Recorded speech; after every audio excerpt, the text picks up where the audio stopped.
I'm Olivia Fierro. Increased heart rate, headache, nausea. What can the heat really do to your body, and how to stay safe if you need to work or play outside? Dr. Thompson with your Health Watch. Good morning, Arizona.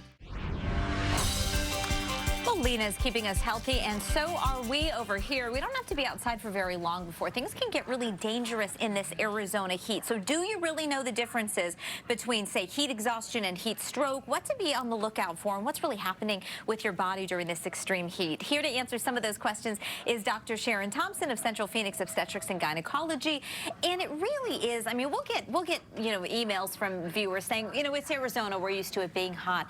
But it really is dangerous, and things can change in your body, and you can react to it in a different way. Absolutely. No matter where you live or how long you've lived there, human beings operate best within a very narrow temperature range. We're all familiar with 98.6 is the average body temperature.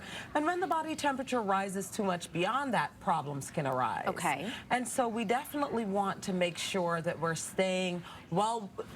And the important thing is not what you feel on the outside, it's what your temperature is on the inside. Okay. So you want to give your body conditions that you can maintain that 98.6. Okay, so what should we be doing? So when temperatures start to climb into the 100, 110s, no matter how long you've lived here, we all need to be paying attention to the same things.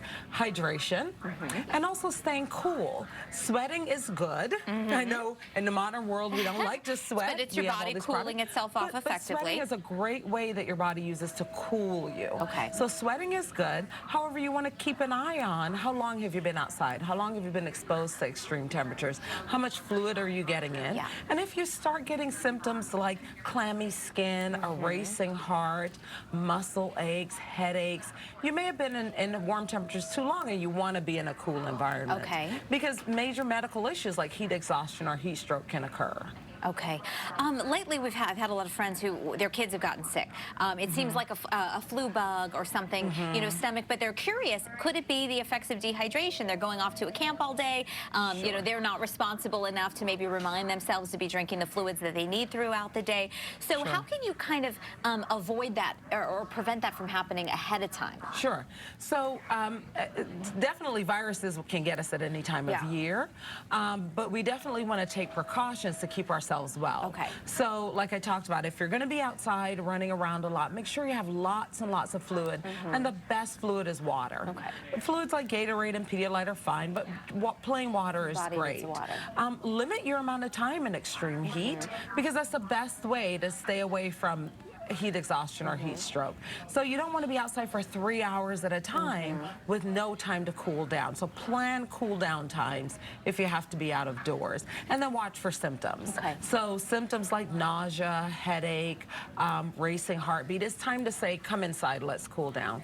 Heat stroke is a major medical emergency where if you're dealing with someone who's been out in the heat for a long time and they start being confused or slurring their words or acting, they don't know where they are, that's an emergency. You want to get that person cool right away. I hope she doesn't mind my saying this, but my mother suffered heat stroke once in front of us, and it was terrifying and startling and incredibly dramatic. It really looked like a stroke to us at the time because it was so severe, and it never had really occurred to me how impactful the heat could be to someone. And that's an important point, that it can slide under our radar because it's just weather. We've lived here a long time, we're used to it, but just weather can be dangerous. Every year there are a few people who die in this country from heat exposure, heat stroke. Yeah, and I hope you don't have to see it for yourself, because it will certainly leave an impact on you and make you want to be very cautious moving forward. Dr. Thompson, thank you so much for your advice, and welcome back after a big travel weekend for you. Welcome back to the Arizona heat.